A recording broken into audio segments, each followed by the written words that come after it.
Un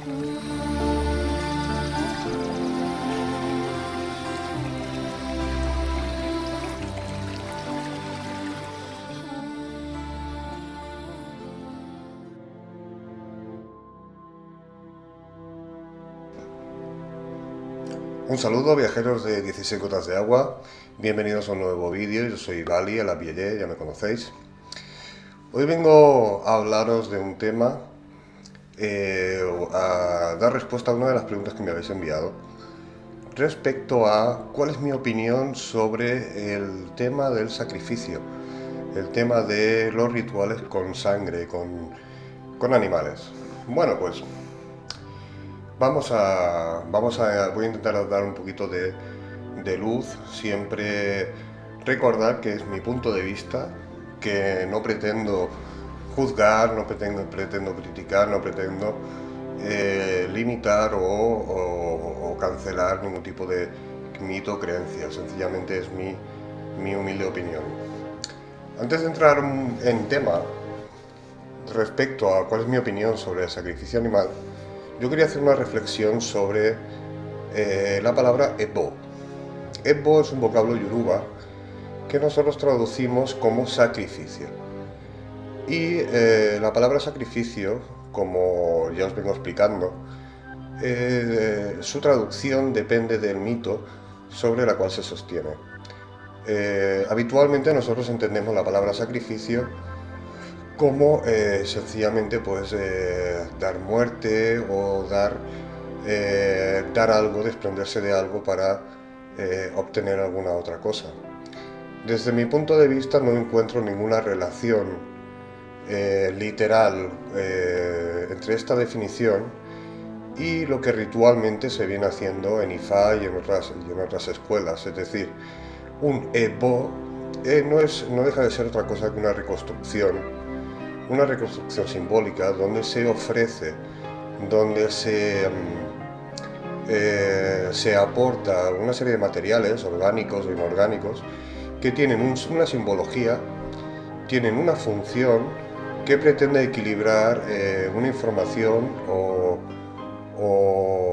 acercarnos un poquito pues al deseo. Por lo tanto, estamos usando una fórmula de psicomagia para conectar con nuestro psiquismo, para conectar con nuestro subconsciente y crear una realidad. Por lo tanto, la palabra sacrificio, tal y como la he definido anteriormente, no entraría o no encajaría dentro de este concepto. Sí, otra definición con la cual he conectado últimamente, que es la siguiente, ¿no? Entendamos la palabra sacrificio como sacro oficio. Es decir, todo aquel movimiento que generamos o toda aquella acción que nosotros lo hacemos dentro de un concepto sagrado, dentro de un concepto del ritual que entendemos como sacramental, está justificado sencillamente porque se aleja de la dualidad, de lo bueno o lo malo, lo correcto o lo incorrecto, el bien y el mal, sino que empieza a trabajar en polaridad, como vengo comentando en los últimos vídeos, ¿no? Donde incluso más allá empieza a trabajar desde la unidad. Por lo tanto, se libera el acto de cualquier tipo de juicio respecto a lo bueno y a lo malo. Pero vamos un poquito más al tema principal, ¿vale? Una vez aclarado el tema del ebo y de lo que y de cómo se puede definir según el punto de vista de cada cual, voy a dar respuesta a este viajero, a este compañero de viaje, que me pregunta directamente: ¿cuál es tu opinión sobre el sacrificio animal? Bueno, mi opinión es que estoy a favor y estoy completamente en contra. No os alarméis porque no significa que no me esté ubicando o me esté posicionando en una decisión o en otra. Obviamente sabéis que no soy amigo de analizar las cosas desde la dualidad, pero sí desde la polaridad. Por lo tanto, voy a explicar un poquito más estos conceptos.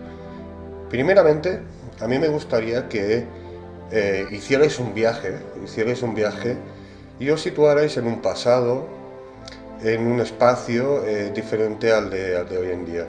Imaginaos que estamos en una aldea africana, donde el concepto o donde el pacto que nosotros tenemos respecto a la comida es completamente distinto.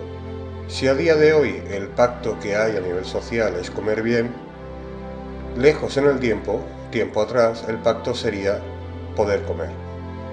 Por lo tanto, los vaivenes o las decisiones que nosotros tomamos respecto a comer animales o no comer animales no tienen ningún sentido desde este pacto, ¿no? Lo que necesitamos es comer.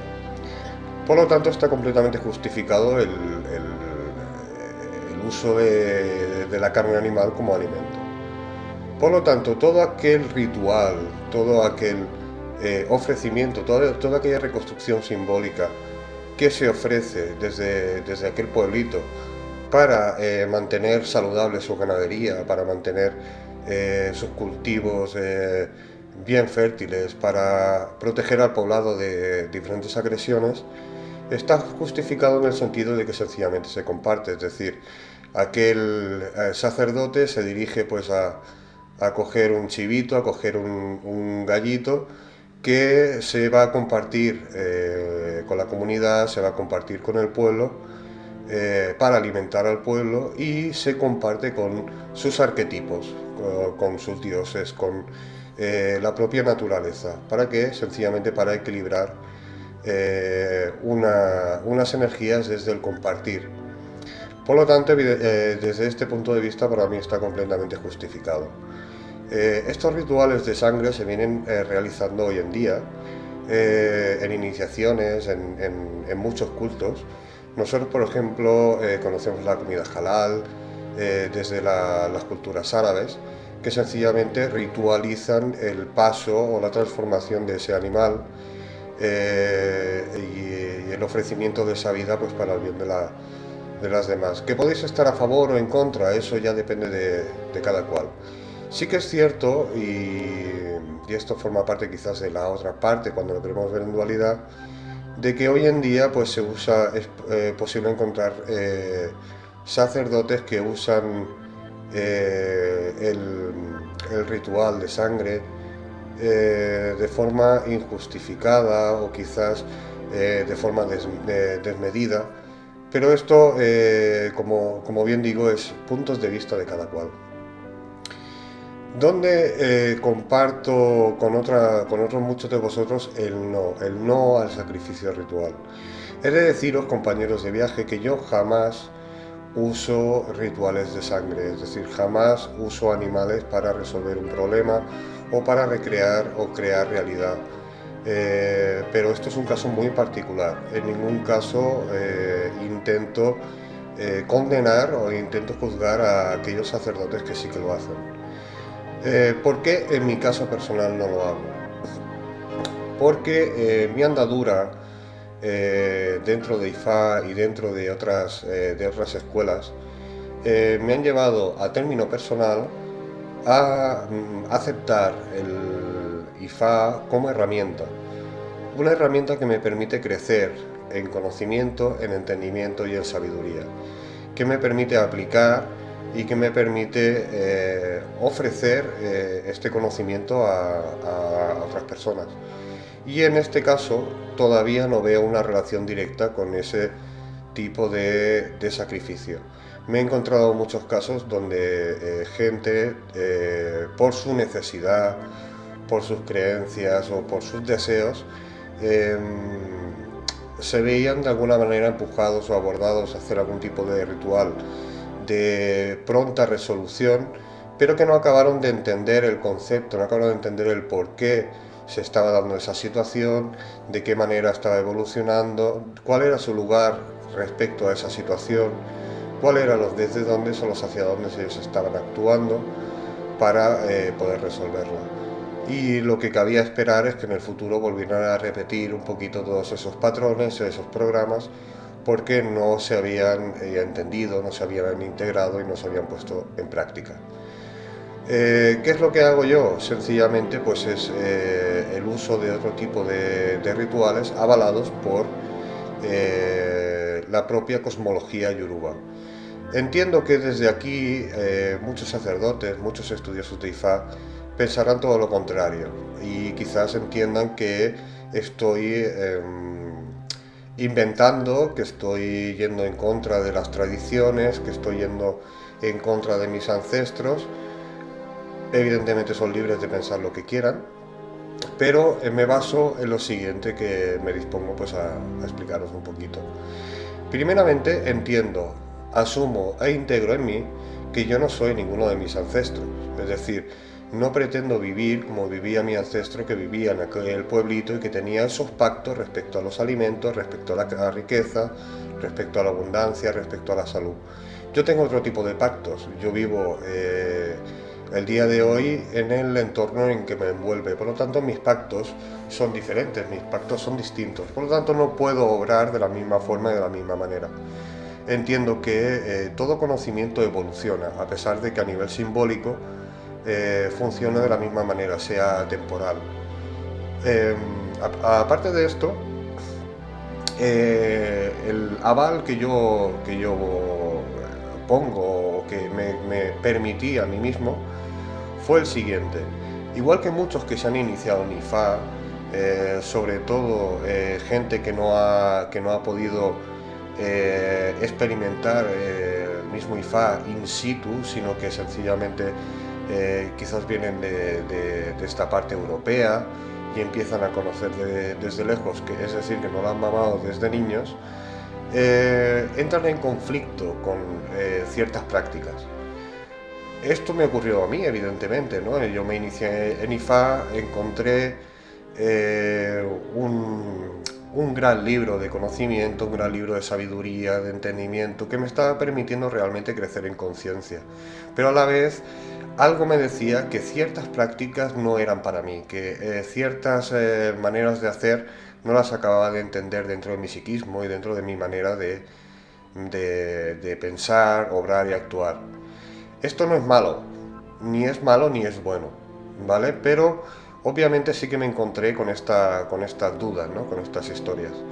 Entonces yo sencillamente me dirigí a mi propio IFA, al uso de la herramienta, para poder discernir, para poder obtener una respuesta al respecto.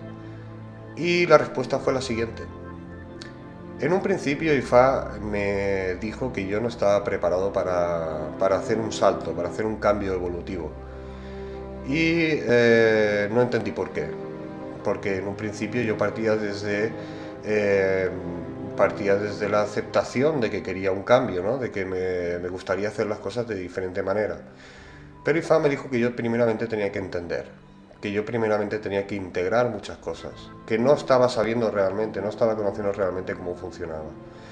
Y IFA me dio a conocer 3 versos dentro de la cosmología que paso a relataros.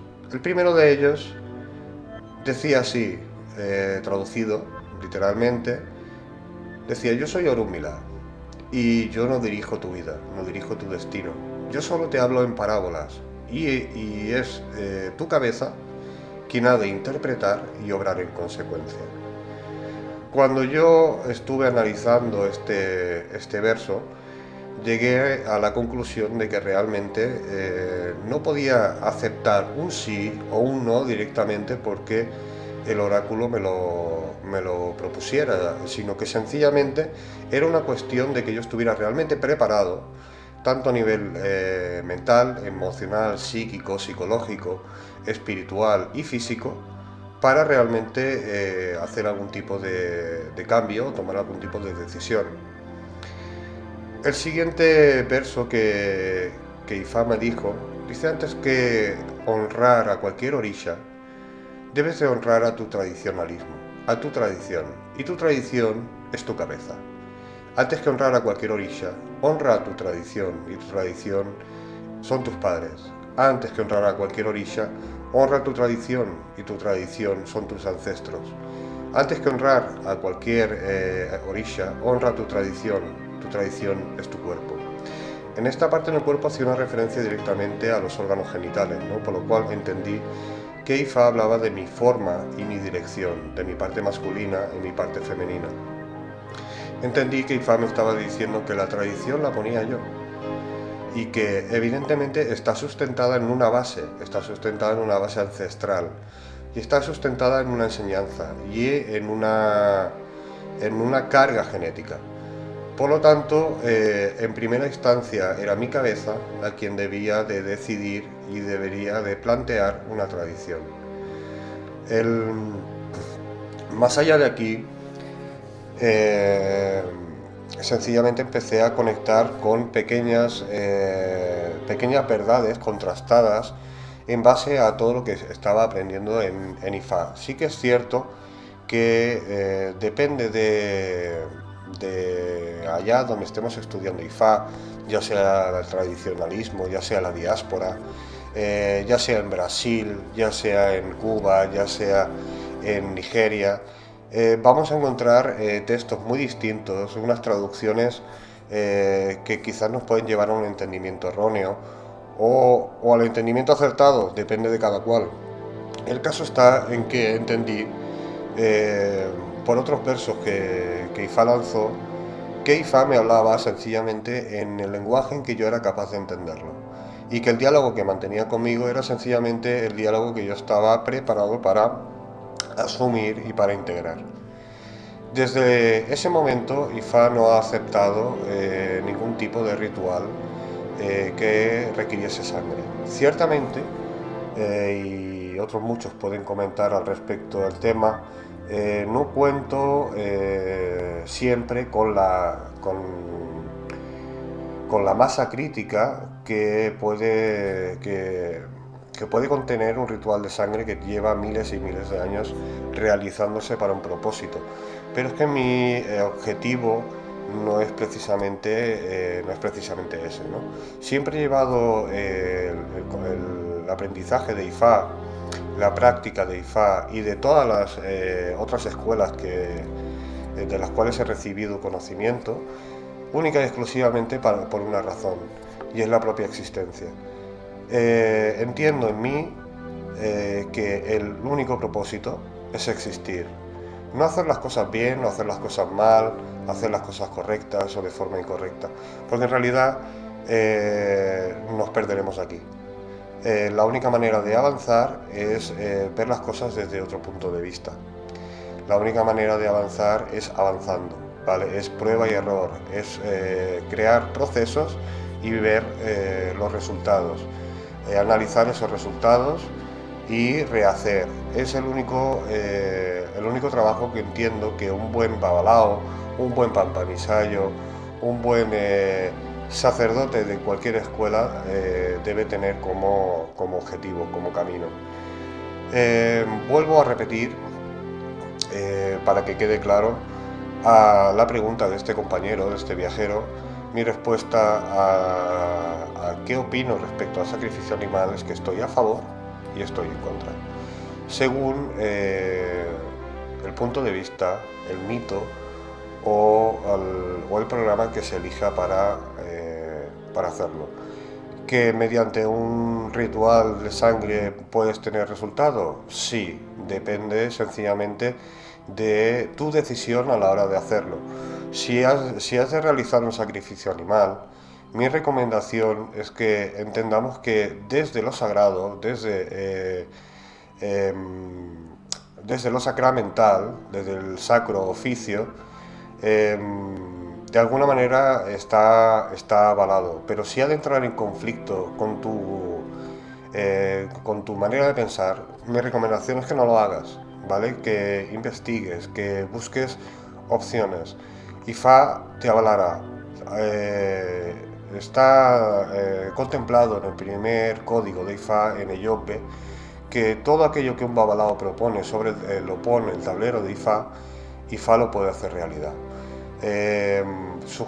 Agarrémonos a estas verdades de Ifá, si vosotros lo decidís usar este mito desde este punto de vista y hallaréis vuestra propia verdad.